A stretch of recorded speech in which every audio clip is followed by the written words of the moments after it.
पुरुष की काम ऊर्जा जब अंतस में तिरोहित हो जाती तो तेज पैदा होता है, वही तेज ब्रह्मचर्य है। स्त्री की व्यवस्था अन्यथा है, शरीर की बायोलॉजिकली उसकी शरीर की व्यवस्था अलग है। मासिक धर्म उसका स्वेच्छा का हिस्सा नहीं, इसे थोड़ा समझ लें। पुरुष की वीर शक्ति उसकी स्वेच्छा पर निर्भर है, स्त्री की काम शक्ति उसकी स्वेच्छा पर निर्भर नहीं है। वो उस स्वेच्छा से उसमें कुछ भी नहीं कर सकती, वो उसके शरीर का हिस्सा है। इसलिए स्त्री को जब ब्रह्मचर्य में उतरना हो तो उसकी ब्रह्मचर्य की साधना पुरुष की ब्रह्मचर्य की साधना से भिन्न होगी। पुरुष के ब्रह्मचर्य की साधना में वीर्य का ऊर्ध्वीकरण होगा। पुरुष की जो ऊर्जा है वो पॉजिटिव है, एग्रेसिव है, आक्रामक है, लेकिन स्वेच्छा पर निर्भर है। उसका ऊर्ध्वीकरण हो सकता है, लेकिन स्त्री की काम ऊर्जा का ऊर्ध्वीकरण नहीं होता, क्योंकि उसकी स्वेच्छा पर निर्भर नहीं है। इसलिए महावीर ने तो कहा कि स्त्रियां मोक्ष न जा सकेंगी, क्योंकि महावीर का जोर पूरी ब्रह्मचर्य की साधना पर था। इसलिए महावीर ने स्त्रियों को मोक्ष जाने के लिए नहीं कहा। उन्होंने कहा कि स्त्री को एक बार पुरुष का जन्म लेना पड़ेगा, पुरुष की पर्याय में आना पड़ेगा, फिर वो मुक्त हो सकती। सीधे स्त्री के शरीर से स्त्री मुक्त नहीं हो सकती। उसका कुल कारण इतना था कि महावीर की जो पूरी प्रक्रिया थी वो पुरुष के ब्रह्मचर्य की थी, लेकिन कीर्ति की साधना अलग है, वो ठीक ब्रह्मचर्य के जैसी है। अगर कोई स्त्री कीर्ति को उपलब्ध हो जाए तो पुरुष के शरीर की कोई भी जरूरत नहीं, स्त्री के शरीर से ही मोक्ष उपलब्ध हो जाएगा। लेकिन कीर्ति की प्रक्रिया बिल्कुल और होगी। कीर्ति की प्रक्रिया का अर्थ है कि स्त्री के मन में जितनी तीव्रता से मातृत्व का भाव गहन हो जाए, उसकी साधना मां की साधना होगी। वो पूरे जगत की मां हो जाए, उसके मन में एक ही भाव तरंगित होता रहे, मां होने का। स्त्री होने का भाव छूट जाए, पत्नी होने का भाव छूट जाए, सिर्फ मां होने का भाव गहन होता चला जाए। जिस दिन स्त्री के भीतर मां होने की धारणा इतनी गहन हो जाए कि अगर कोई कामातुर पुरुष भी उसके पास आके उसके हृदय से लग जाए तो भी उसे अपने बेटे का ही स्मरण हो, वो उसके सिर पर वैसा ही हाथ रख सके जैसा बेटा उसके पास आ गया हो। उसके भीतर न कोई भय पैदा हो, न कोई चिंता पैदा हो, न कोई घबराहट पैदा हो, वो उसको बेटे की तरह छाती से लगा ले। और ये अद्भुत बात है कि अगर कोई भी स्त्री किसी पुरुष को बेटे की तरह छाती से लगा ले, पुरुष की वासना तत्क्षण वहीं क्षीण हो जाएगी, वहीं उसी वक्त क्षीण हो जाएगी। क्योंकि स्त्री का जो आमंत्रक रूप है वो अगर खो जाए तो पुरुष तत्काल पाएगा कि वो शांत हो गया है। इस गुण का नाम कीर्ति है। और जब ये गुण विकसित होता है तो स्त्री पर भी एक तेज आता है, उस पर भी एक अनूठा सौंदर्य आता है। उस सौंदर्य का कोई संबंध शरीर के सौंदर्य से नहीं है। कुरूप से कुरूप स्त्री में भी अगर कीर्ति फलित हो जाए तो उसके सारा शारीरिक कुरूपता के भीतर से सौंदर्य की आभा फूटने लगती है। उसकी कुरूपता को लोग देख ही ना पाएंगे, उसके भीतर का सौंदर्य इतना हावी हो जाएगा।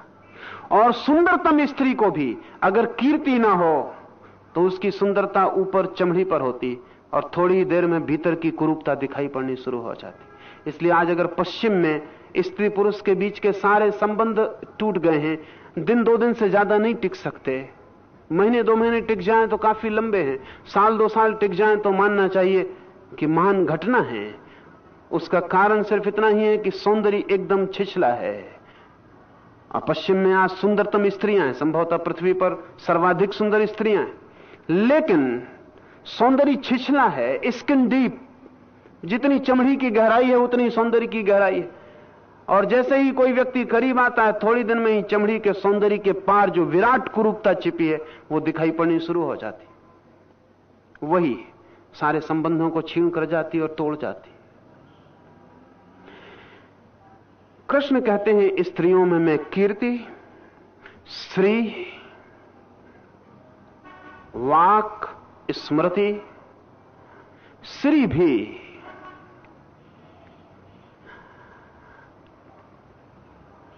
स्त्रीण गुण है। जैसे कीर्ति, कीर्ति एक साधना है, और जब कीर्ति फलित होती है और जब कीर्ति में फूल लगते हैं और जब कीर्ति घनी होती है और जब कीर्ति केवल मात्रत्व नहीं रह जाती, बल्कि जब स्त्री को यह बोध भी मिट जाता है कि मैं स्त्री हूं, क्योंकि मां का बोध भी स्त्री का ही बोध है, और कितना ही ऊंचा हो, मां होकर भी स्त्री स्त्री तो बनी ही रहती है। लेकिन जब कभी ऐसी घटना घटती है कीर्ति के आगे के कदम पर, जबकि स्त्री को यह बोध भी नहीं रह जाता कि वो स्त्री है, तब उसमें स्त्री का फूल खिलता है, तब उसमें एक सौंदर्य आता है। उस सौंदर्य को हम अपार्थिव कह सकते हैं। वो कभी किसी मीरा में दिखाई पड़ता है, कभी किसी मरियम में वो दिखाई पड़ता है, बहुत मुश्किल से। श्री, कृष्ण कहते हैं स्त्रियों में श्री मैं हूं, लेकिन जब कभी वो फूल खिलता है, मुश्किल से खिलता है, लेकिन जब कभी भी वो फूल खिलता है तो स्त्री स्त्री नहीं होती। पुरुष के प्रति पुरुष होने का जो ख्याल है वो भी खो जाता है। और जिन मुल्कों ने इस स्त्री को उपलब्ध करने की क्षमता पाली थी, उन मुल्कों ने अपने ईश्वर की धारणा स्त्री के रूप में की, मां के रूप में की।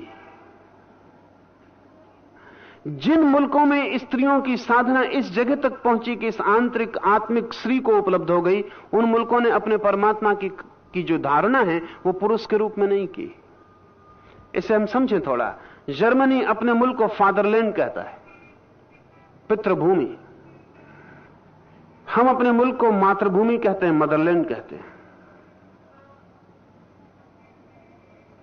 जर्मनी ने कभी भी स्त्री जैसी घटना नहीं देखी, उसने पुरुषों का बड़ा विकास देखा है। पुरुष के जो गुण हैं जर्मनी में अपनी चरम शिखर को पहुंचे, इसलिए जर्मनी का अपने मुल्क को फादरलैंड कहना ठीक है। पितृभूमि, स्त्री गौण है, उसने कभी वैसी चरम स्थिति नहीं पाई। पश्चिम में पुरुष के गुणों ने बड़ी गहनता से विकास किया, लेकिन पूरब ने स्त्री के गुणों को बड़ी गहनता से विकसित किया। और मजे की बात यह है कि पुरुष के गुण विकसित हो जाएं तो अंतिम परिणाम युद्ध होगा, क्योंकि पुरुष के सारे गुण योद्धा के गुण हैं, और पुरुष का जो परम ऐश्वर्य है वो उसके योद्धा होने में प्रकट होता है। फ्रेडरिक नीत्शे ने कहा है कि जब मैं रास्ते पर सैनिकों को चलते देखता हूं पंक्तिबद्ध, उनके जूतों की एक स्वर से गिरती आवाज एक लय में बंधी, उनकी संगीनों पर चमकती हुई सूरज की किरणें, उनकी पंक्तिबद्ध संगीनों पर पड़ती सूरज की झलक, तब जैसे सौंदर्य का मैं अनुभव करता हूं, ऐसा सौंदर्य मैंने कोई और दूसरा नहीं देखा है। पुरुष के गुण अगर